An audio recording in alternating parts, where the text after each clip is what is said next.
kamu ngelewatin hutan legendaris di Jawa Tengah. Namanya Alas Roban.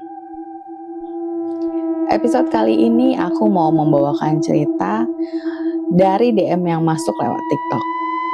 Dengerin ya. Nah ya, aku punya cerita lagi.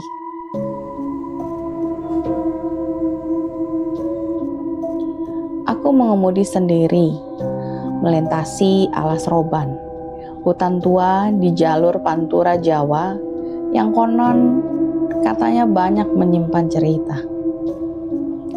Malam itu gelapnya terasa berbeda. Kabut turun dengan tebal. Lampu mobilku seolah ditelan oleh kegelapan. Sementara angin-angin lirih yang menyusup melalui celah jendelaku membawa suara-suara yang tidak bisa kupahami. Di tengah jalan itu aku mulai merasa menyesal. Kenapa aku tidak mengiyakan saja ya tadi tawaran temanku? Kenapa juga aku malah nekat melanjutkan perjalanan? Monggo mas, menginap saja dulu di rumahku. Alas Roban jam segini itu rawan loh mas. Aku hanya tertawa menanggapi tawaran basa-basi temanku. Ya aku pikir tahun 2000 masa masih takut hantu. Namun kini tawa itu terasa bodoh. Dan sepertinya temanku serius, bukan basa-basi. Entah kenapa aku merasa takut. Perasaan jalan itu semakin sunyi. Bahkan suara serangga pun seperti ikut menghilang. Selepas tanjakan curam dan belokan patah, aku melihat seorang ibu dan anaknya sedang berdiri di pinggir jalan. Sempat terlintas di kepalaku, jangan-jangan begal. Jangan-jangan mereka pelaku tindak kejahatan. Tapi aku juga ragu-ragu. Yang aku lihat mereka hanya diam, tidak melambaikan tangan, tidak berteriak. Mereka hanya menatap lurus saja ke mobilku. Dadaku berdegup kencang. Naluriku menjeritkan satu hal. Jangan berhenti. Aku tetap melaju. Dekat, semakin dekat, terlalu dekat dan mereka menghilang. Bukan mundur, bukan berlari, hanya hilang. Karena kaget, aku refleks mengerem. Jalan kosong, pinggir jalan kosong. Aku beristighfar dan kembali menjalankan mobilku. Tiba-tiba, spion tengahku menangkap sesuatu.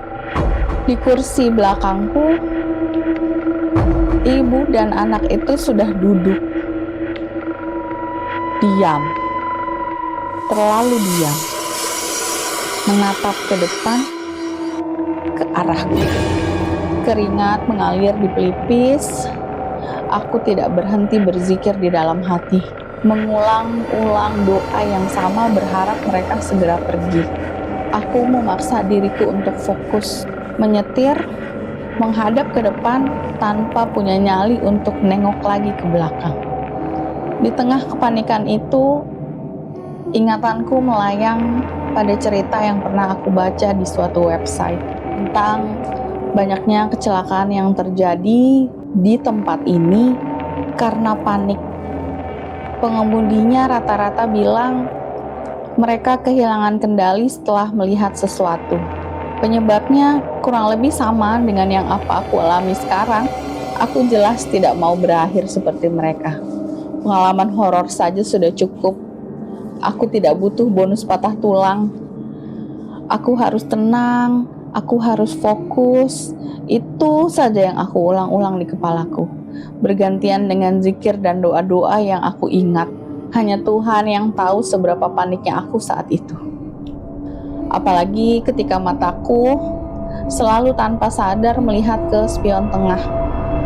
Dan lagi-lagi bertatapan pandang dengan mereka yang masih duduk di sana. dengan tatapan mata kosong, gelap,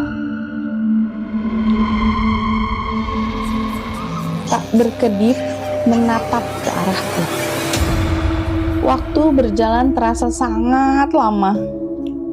Sampai di kejauhan, aku melihat warung kopi di pinggir jalan. Lampunya masih menyala, berarti dia masih buka.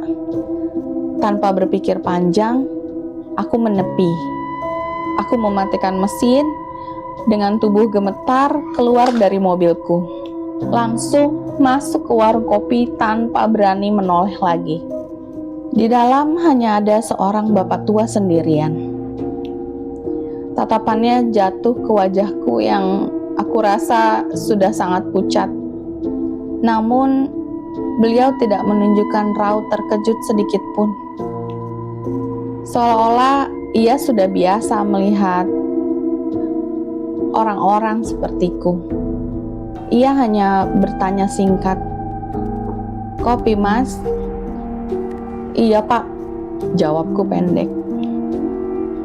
Karena hanya itu saja yang sanggup keluar dari mulutku. Saat kopi panas itu diletakkan di depanku, beliau berbicara dengan tenang. Terlalu tenang untuk malam ini. "Sabar aja, Mas. Nanti juga pergi sendiri. Di sini saja dulu sampai pagi." Ia menambahkan, "Untung Masnya mau mampir. Kalau tadi Mas tetap jalan, hanya Tuhan yang tahu Masnya bisa selamat sampai tujuan atau tidak." Aku hanya terdiam sambil senyum sedikit menanggapi bapak itu. Warung kopi ini terasa hangat, walaupun kecil, tapi sepertinya ini pertama kalinya aku merasa aman semenjak memasuki area Alas Roban. Setelah melewati kejadian malam itu, aku tidak pernah lagi melewati Alas Roban pada malam hari. Setidaknya tidak sendirian.